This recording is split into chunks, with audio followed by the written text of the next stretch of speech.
कोणाची तलवार? कोणाची असेल? ओळखा पाहू. आमच्या आबासाहेबांची तलवार, बरोबर ना? बरोबर. याच तलवारीने त्यांनी आपली करंगळी कापून रायरेश्वराला रक्ताचा अभिषेक केला होता. अरे देवा, करंगळी कापली होती, मग ते रडले नाहीत? ते कसले रडतात, ते रडवतात.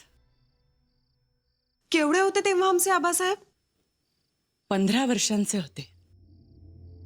मग एकटेच गेले होते? एकटे का? त्यांचे बालसवंगडी होते, जाणते होते. तानाजी, येसाजी, नरसीबाबा खूप होते. गेले आणि असे रायरेश्वराच्या समोर उभे राहिले. त्याच्या साक्षीने जमलेल्या बलिवंतांसमोर बोलले. बोलले असे की कातळकडे शहारले, दर्याखोरे थरारले. काय बोलले? म्हणाले, माझ्या हिम्मत बहादरांनो आणि बळीवंतांनो, हा रायरेश्वर महादेव तुम्हाला ललकारतोय. त्याला आपला तिसरा डोळा उघडायचा आहे, पण त्यासाठी उरात हिम्मत असायला पाहिजे. मनगटात हत्तीचं बळ आणायला पाहिजे. एकजुटीने आणि एक मुठीने उभं राहायला पाहिजे. या या अवघ्यांनो, या दर्याखोऱ्यातल्या बहिरी ससाण्यांनो, या आणि झडप घाला. मारू आणि मग मरू. हे राज्य व्हावे, स्वराज्य व्हावे, ही तो श्रींची इच्छा. बोलता बोलता त्यांच्या हातून एक दिव्य घडले. त्यांनी आपली तलवार उपसली आणि करंगळीवर चालवले. बाळ रक्ताची धार रायरेश्वराच्या मस्तकावर. शिवबाच्या रक्ताचा अभिषेक होताच अवघे अवघे शहारले आणि गरजले, हर हर महादेव.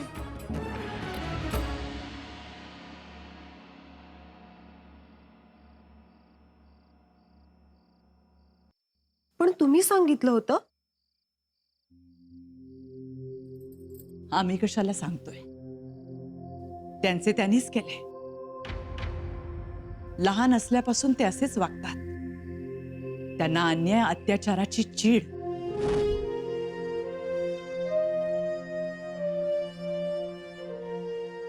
हात लावू तलवारीस? ही तलवार नाही, वीज आहे. ज्याला झेपेल पेलेल त्यांनीच तिला हात लावावा.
कल्याणी, जी आऊसाहेब. महालात कोण आलं होतं? नाहीतर. संदूक उघडी कशी आणि तलवार कुठे? अरे देवा, आऊसाहेब, युवराज आलं होतं बघा.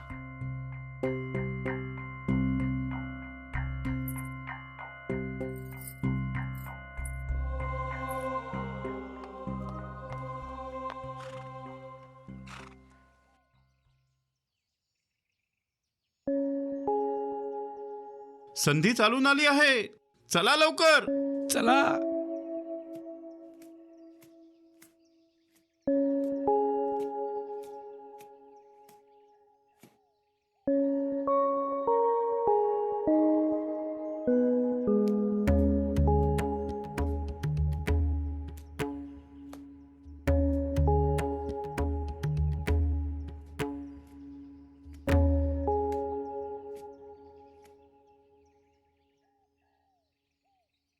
माझ्या हिम्मत बहादरांनो, बळीवंतांनो, एकजुटीनं एका मुठीनं उभं राहिलं पाहिजे. राज्य व्हावं ही तो श्रींची इच्छा.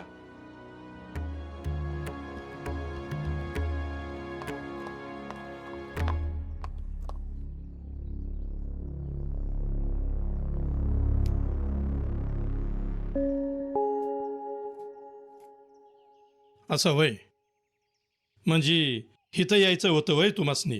हो, परंतु आम्ही तुम्हाला सांगितलं असतं तर तुम्ही आम्हाला रोखलं असतं. म्हणून तर आमची अशी पाचावर धारण बसवायची वय. अहो लय घाबरलो की म्या. ही जागा बघायची राहिली होती म्हणून आम्ही इथे आलो. स्वराज्याची शपथ ज्याच्या साक्षीने घेतली त्या महादेवाचं दर्शन घ्यायचं होतं आम्हाला.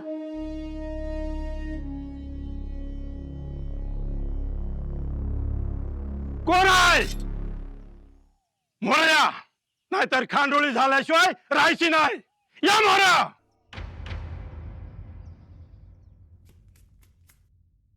अंबिका, आबासाहेबांची करंगी कापली तिथे जखम असेलच ना? असेल. आपण बघूयात. चल.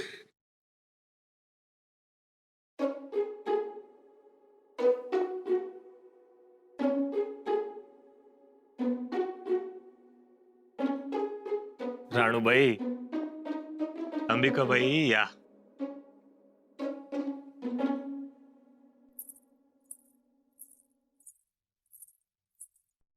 काही काम होतं का?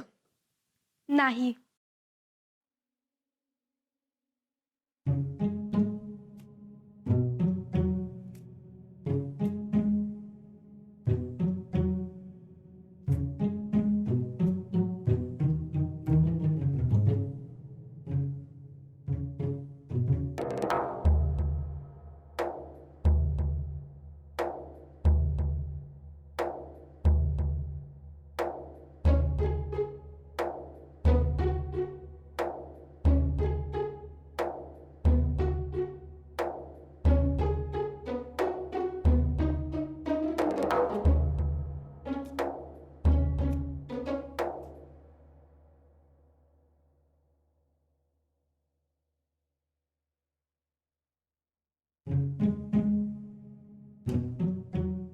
काय?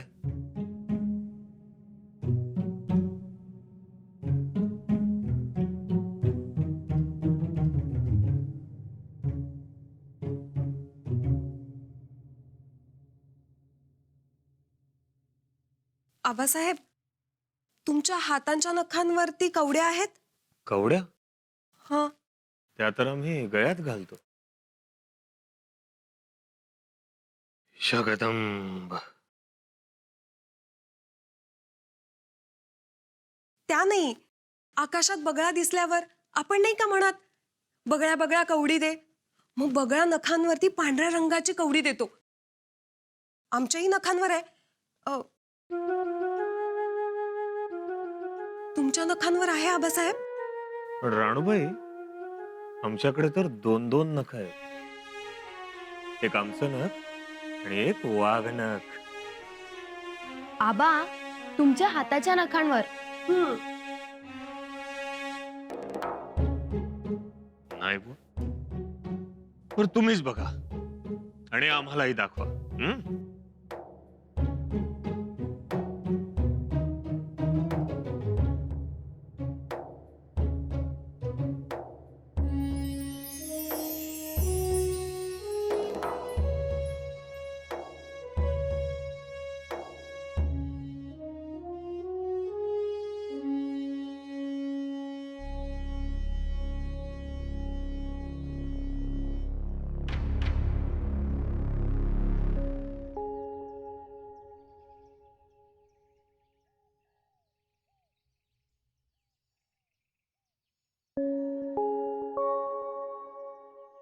या रावळाचे पुजारी आहोत आम्ही. युवराजांना आम्ही बघितलं, ओळखलं, म्हटलं दर्शनाला आलेत, म्हणून उतरलेला डोंगर चढून परत वर आलो. युवराज, मुजरा घ्यावा.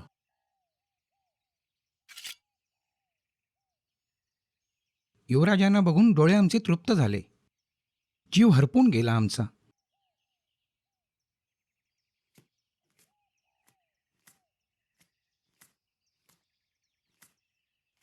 सर्व काही ठीक आहे ना? काही तकलीफ? काही तकलीफ नाही. थोरले राजे इथं आले होते. त्यांनी या जागेवर शपथ घेतली. त्यावेळी मीही होतो. तो सोहळा आम्ही मनात जपून ठेवला आहे. केवढी ही श्रीमंती मिळाली आम्हाला, त्यास तोड नाही. नशीबवान आहात तुम्ही. युवराज, दर्शन घ्या. गडावर परतायला दिस बुडल.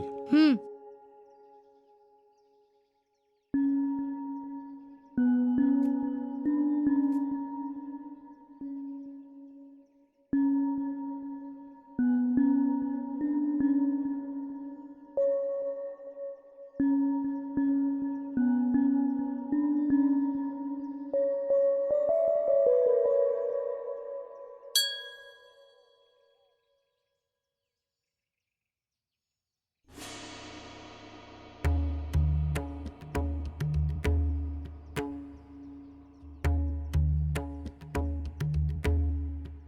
युवराज, रायरेश्वर अभिषेक मागतोय तुमच्याजवळ.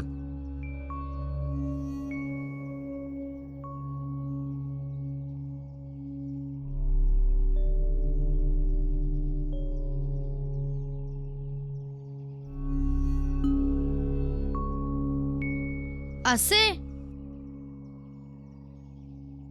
मग अभिषेक करूच. ही काय फुलं आणली आहेत? आज बेल पण आणलाय. पूजा सुरू करा. मी पाणी घेऊन येतो.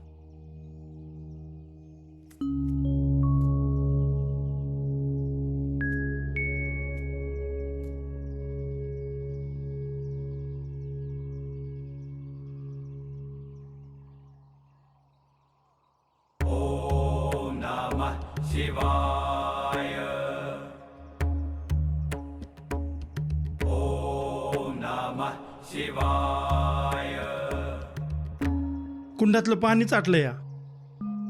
पाणी तर लांब बोराच्या माळावर मिळेल. आम्ही तर पाणी पायथ्याहूनच आणतो. आलोच म्या. गोमाजी बाबा, जरुरी नाहीये.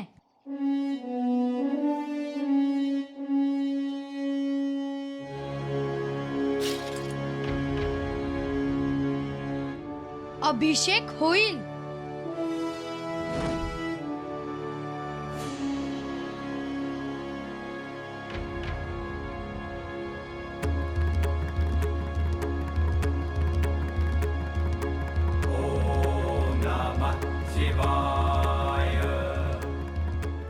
महादेवा, आमच्या आबासाहेबांना जी हिंमत दिली, जे बळ दिलं आणि जो आशीर्वाद दिला, तो आम्हासही दे.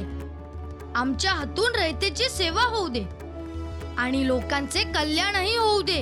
देवाला बी भोसल्यांच्या रक्तानं आपली जटावली करायची असेल म्हणून तर पाणी मिळू दिलं नाही. हर हर महादेव!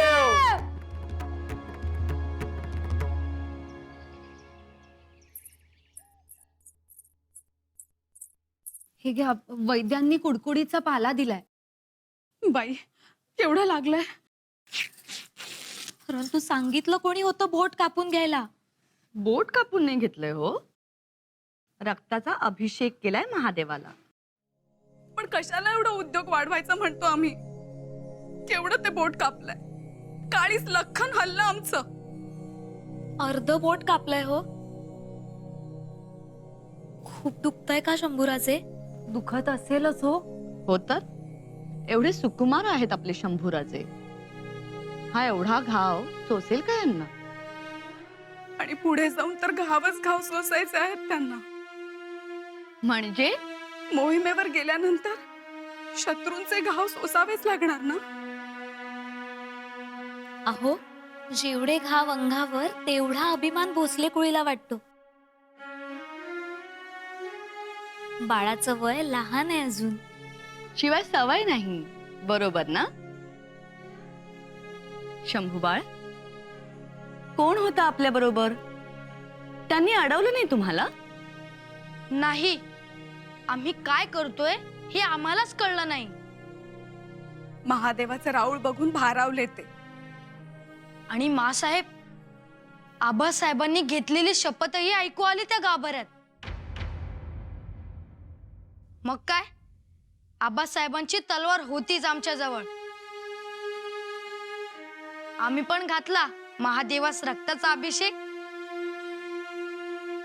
पण आबासाहेबांची तलवार का घेऊन गेलात? आऊसाहेब शोधत होत्या, का घेऊन गेलात सांगा? आऊसाहेब म्हणाल्या होत्या, ही तलवार नाही, वीज आहे, वीज. ज्यास पेलेल झेपेल त्यानेच हिला हात लावावा. आम्ही लावला, गेलो घेऊन. मग आहे ना तलवार, वीज? हो, भानच राहत नाही. शंभूराजे, शंभूराजे, इकडे या.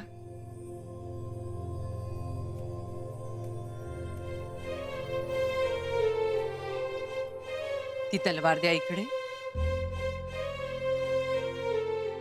असं हत्याराशी खेळायचं नसतं. आऊसाहेब, एक गोष्ट नीट लक्षात ठेवा, शिवबानी जे केलं ते तुम्ही करायचं नाही. कारण शिवबानी जे केलं, जी कृती केली, त्याच्या पाठीमागे मोठा विचार आहे, जो अनेक शतकं जिवंत राहणार आहे. मग आम्ही काय करायचं?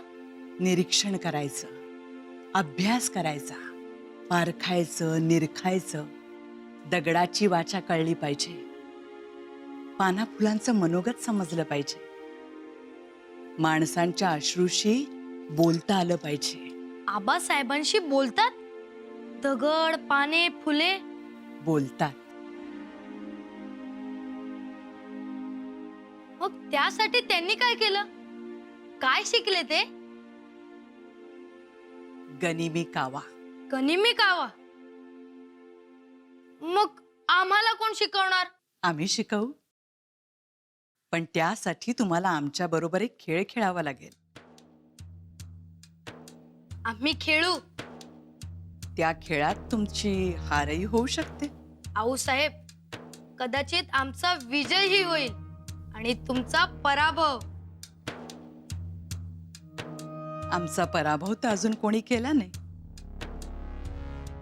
बघू काय होते ते.